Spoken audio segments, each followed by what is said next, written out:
Hadirin hadirat yang dirahmati Allah, ibu bapa-bapa, apa khabar, semua sihat? Alhamdulillah. Bagaimana puasanya?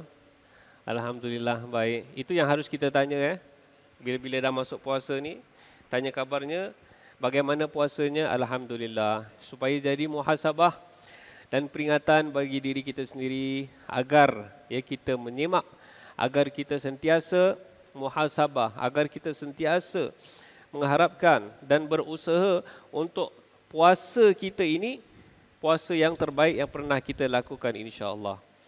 Puasa yang kita harapkan, puasa yang mana dengannya Allah Subhanahu wa taala menjanjikan ganjaran dan pahala puasa.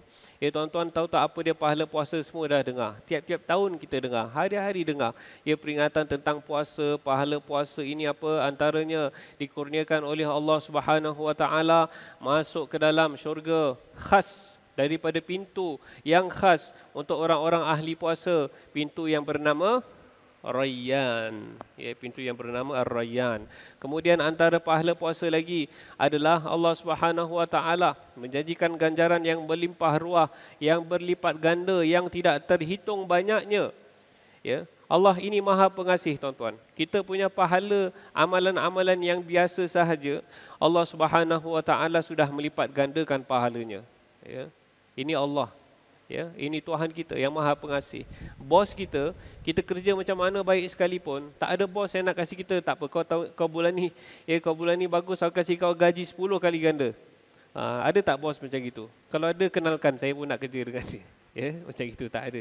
Allah Subhanahu wa taala kasih ganjaran pahala ibadah kita yang biasa dilipat gandakan 10 hingga 700 kali ganda, terserah kepada Allah, bergantung kepada keikhlasan kita, bergantung kepada keadaan kita, bagaimana ibadah yang kita lakukan tersebut. Kecuali puasa, puasa ini istimewanya Allah Subhanahu wa taala ana ajzi, aku yang kasihkan ganjarannya. Maknanya apa? Adakah bermakna lebih kurang daripada kali 10 atau kali 700? Pastinya lebih daripada itu. Ana ajzi maknanya tidak tersenarai di dalam senarai hadiah-hadiah yang ada. Allah Subhanahu wa taala kasih sebanyak mana mungkin pahala daripada puasa. Puasa yang macam mana yang kita harapkan, tuan-tuan? Yang mana Allah Subhanahu wa taala menyebutkan di dalam sepotong hadis qudsi yang maksudnya Allah Subhanahu wa taala menyebutkan di dalam hadis qudsinya disampaikan oleh Rasulullah sallallahu alaihi wasallam, iaitu seorang hamba itu meninggalkan makannya, meninggalkan minumnya, meninggalkan syahwatnya hanya kerana Allah Subhanahu wa taala. Itu dia. Itu yang kita mengharapkan daripada puasa. Itulah puasa yang kita nak. Kita dah berapa hari puasa, tuan-tuan? Baru 1 hari. Tahun ni, tahun-tahun yang lepas, dah berapa hari kita puasa? Seumur hidup kita, berapa banyak kali kita berpuasa? Kiralah yang dah umurnya 50 tahun.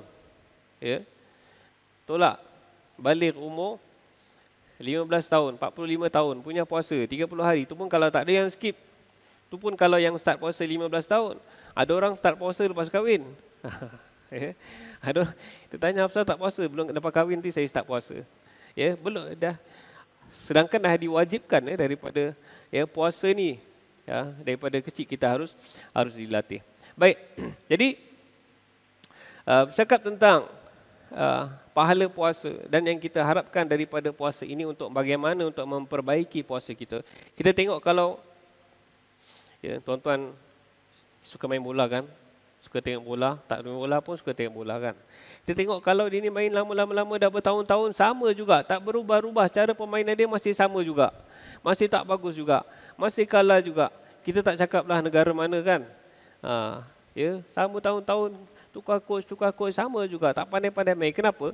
Apa sebabnya? Maknanya ada salahnya dekat situ. Ada masalahnya dekat situ. Kenapa dia tak tahu apa salah dia, kat mana nak betulkan, kat mana nak perbaiki, mungkin kurang panduan, kurang ajaran, kurang coach dan sebagainya.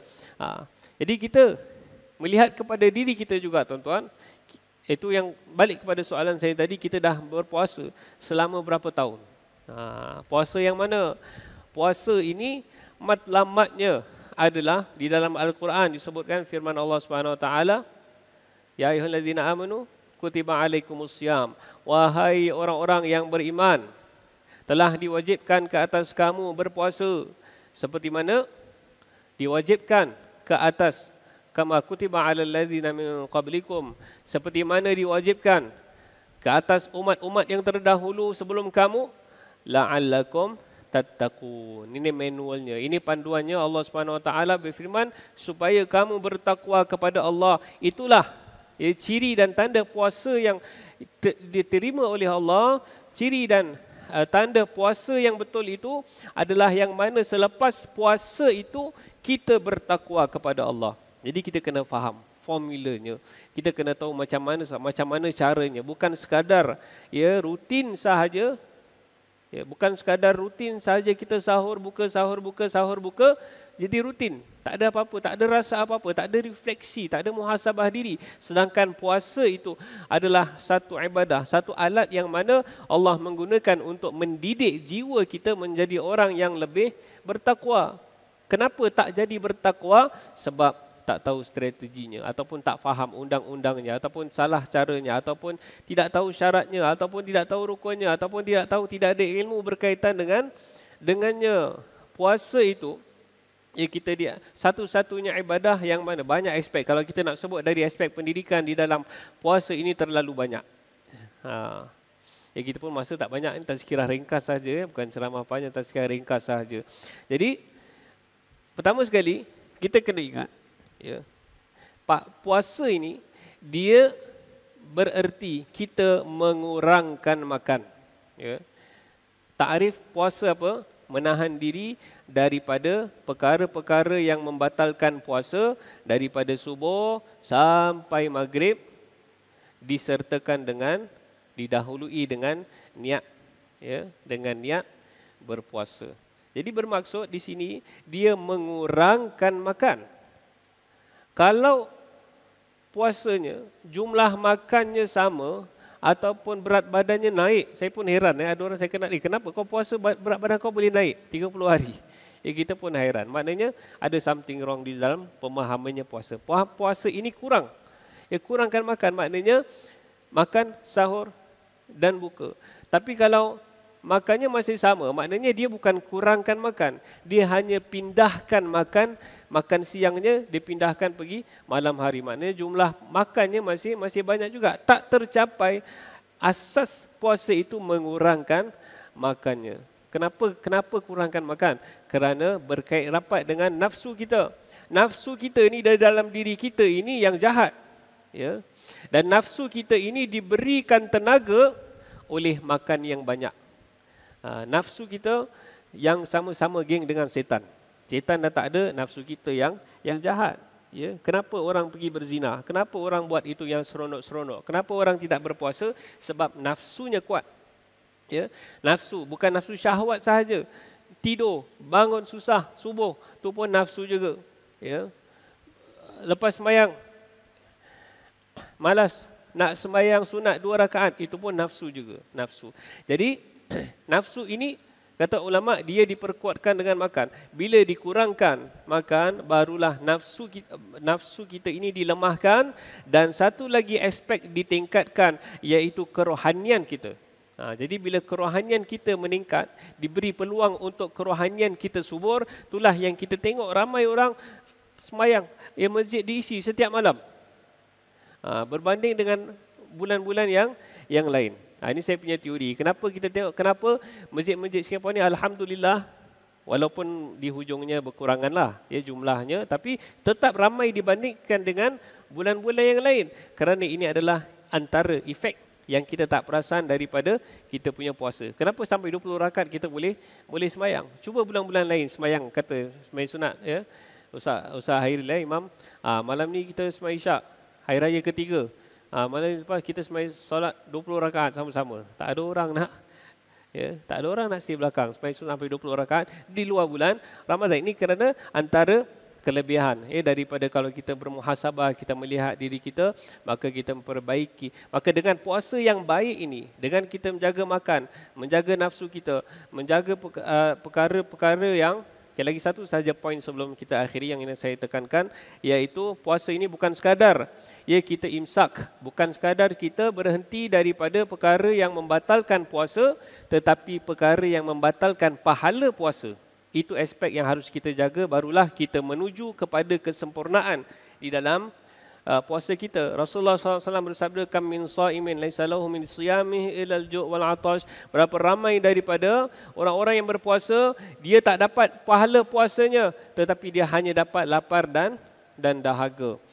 Bila kita melakukan dosa, bila kita melakukan maksiat, bila kita tidak menjaga mata daripada melihat yang dilarang, bila kita tidak menjaga telinga daripada mendengar yang dilarang, bila kita tidak menjaga mulut kita daripada berkata-kata yang sia-sia dan berkata-kata yang dilarang.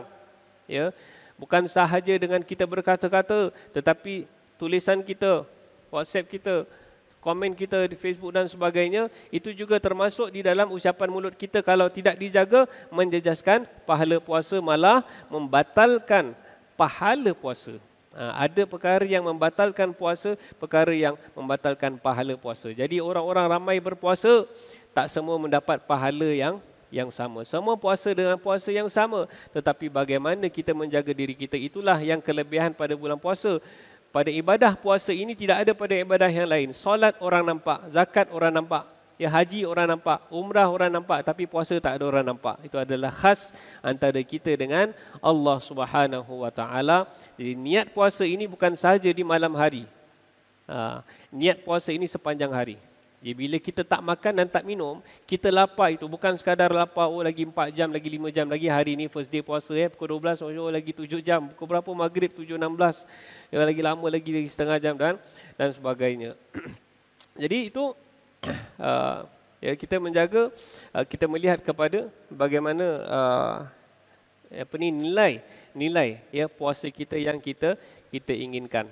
Bukan sahaja mencegah daripada perkara yang membatalkan puasa, tetapi perkara yang membatalkan pahala puasa. Maka itulah yang kita perhatikan. Baru satu hari tuan-tuan, insya-Allah panjang umur, Allah panjangkan usia kita. Ada lagi 29 hari masa lagi untuk kita berusaha. Gagal, satu hari tidak bermakna esok kita akan gagal juga. Allah berikan kepada kita peluang 30 hari untuk cuba yang terbaik dan terus meningkatkan kebaikannya. Sebab lapar ini ada fadilatnya, membawa kepada kerohanian kita subur. Jadi kalau kita rasa lepas 3-4 hari badan kita dah tak rasa lapar macam biasa, maknanya kita kena kurangkan lagi kita punya makan. Jangan takut tak ada orang mati ke bulan puasa daripada ibadah puasa. InsyaAllah. Kadang-kadang kita dengar ada orang cakap, kena jaga kita punya nutrien dan sebagainya. Memang betul.